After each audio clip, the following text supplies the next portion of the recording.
أكبر. عقيدته في القرآن، يعتقد في قرآننا في كلام ربنا الذي نعتقد أنه كلام الله غير مخلوق، منه بدأ وإليه يعود سبحانه جل في علاه. هذا القرآن العظيم نعتقد أن من زاد حرفا فيه كفر، وأن من نقص منه حرفا كفر. ما هي عقيدة الحوثي في القرآن في كلام الله جل وعلا؟ يعتقد أنه مخلوق، يعتقد أن هذا القرآن محرف، بل خواصهم يعتقدون أن هذا القرآن باطل ومحرف، وأن معهم قرآن ليس فيه حرف، ليس في قرآننا هذا حرفا منه.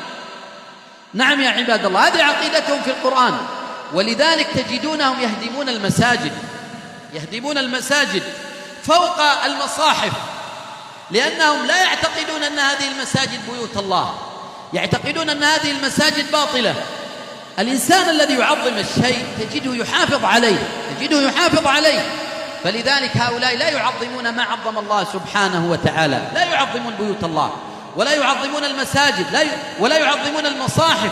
لو كانوا يعظمون المصاحف ما هدموا بيوت الله فوقها، لو كانوا يعظمون المصاحف ما جعلوها مداكي في بعض الأماكن يدكون فوق المصحف، يدكي ويخزن، يجعلون ملازم حسين بدر الدين لا رحمه الله فوق القرآن، لا يبالون بالقرآن. نعم يا عباد الله، أتريد أن يظهر هؤلاء وهذه عقيدتهم في كلام ربك؟